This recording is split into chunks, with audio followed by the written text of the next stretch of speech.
Alright, this is going to be a very basic tutorial for AI and UDK. This is going to be using the 2010 October beta that you can get on UDK.com.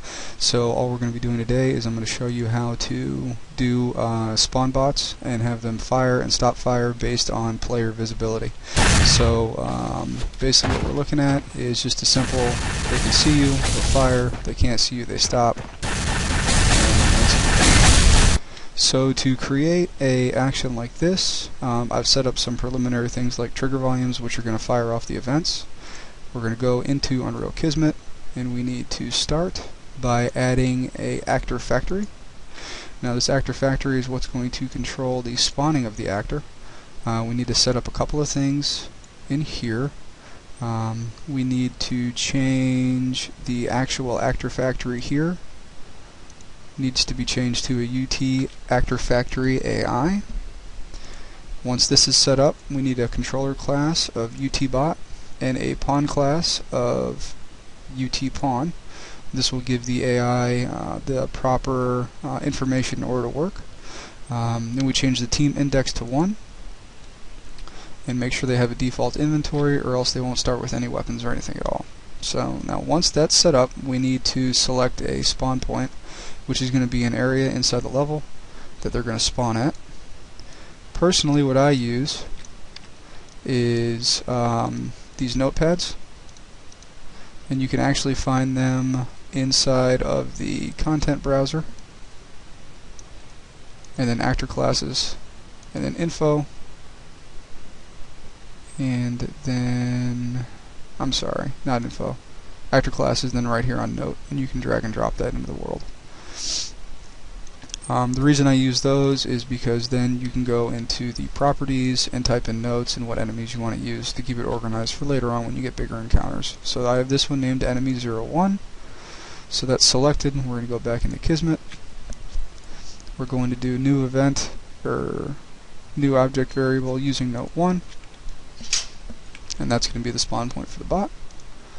Now for the spawn, we need to add what we call a object variable, and now all this is a reference for the rest of these sequences to point back to. So we're going to spawn this object variable, then we need to add another variable which is a integer based variable, which is going to be the spawn count. We need to set that to 1 so it only spawns one bot. Once this is finished, we need to have a new action, and then miscellaneous and trace. What the trace is going to do is it's going to determine if the bot has line of sight of the player. So actor factory is finished, it goes into a trace. The trace is going to start at the bot. The trace is going to end with a new variable, which is going to be the player. So, and then we need to change the settings on this from all players to player 0, which is going to be you. Once we have the trace in and the trace is set up, we need to add a start firing at, and we need to add a stop firing at. So if the view is not obstructed, they will start to fire. If the view is obstructed, they will stop to fire. And now the target for these are actually going to be the variable object, which is the bot, and we want them to fire at the player. Once this is complete, we need to have one more condition, and that is alive. Now the reason you need this is so it doesn't create an endless loop and you would get a bunch of errors inside of Kismet. So once these are finished, if the bot is still alive, it's going to fire the trace again and check to see if there's obstructions. And again, the players that this is checking to see if it's alive is not you, but actually the bot itself. So it's pretty much the basic setup. At the end of the stop firing, we need to set an activate delay of 0.25, as well as stop firing. The delays come through, so this way Kismet doesn't cycle immediately, and it will throw a bunch of errors if you don't. So one more time, we have our actor factory that tells what kind of bots to spawn and what kind of items to give them. We have a object variable, which is what the rest of the sequences associate with the actor factory. We have a spawn count, which is how many bots will spawn. Then we have the trace, which is going to give line of sight. The trace will start at the bot, it will end at the player. After the trace, if it's not obstructed, the bot will fire at the player. If it is obstructed, the bot will stop firing. It will then do a check. Is the bot still alive? If the bot is alive, it will continue to do this cycle. Once the bot dies and becomes false, the sequence ends. So all we need to do to that then, and I'm going to go ahead and disconnect this because this is the one I showed at the beginning, is set that up to the trigger volume. So now you touch the trigger volume and it'll fire off this entire sequence. So now we'll go back over here and we'll try it out. Again, this is extremely basic. There isn't any pathing or any of that. This is just to get guys to spawn.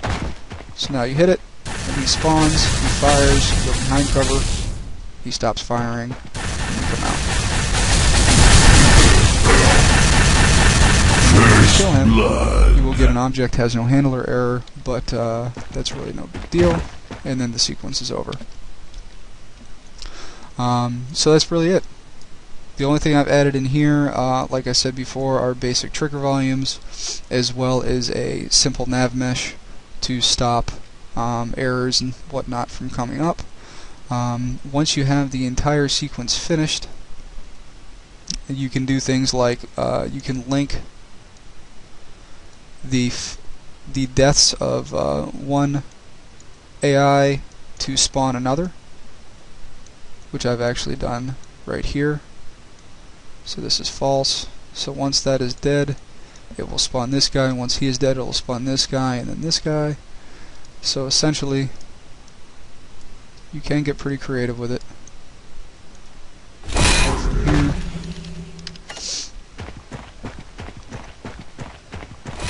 And now these three guys spawn. Double kill. I killed that guy. Giant left down there spawn. Double kill. And this guy spawns. Killing spree. Mega kill. Which they can fire off different sequences, and eventually you can get a level. So hopefully this was helpful, and we look forward to seeing what you come up with. Thanks.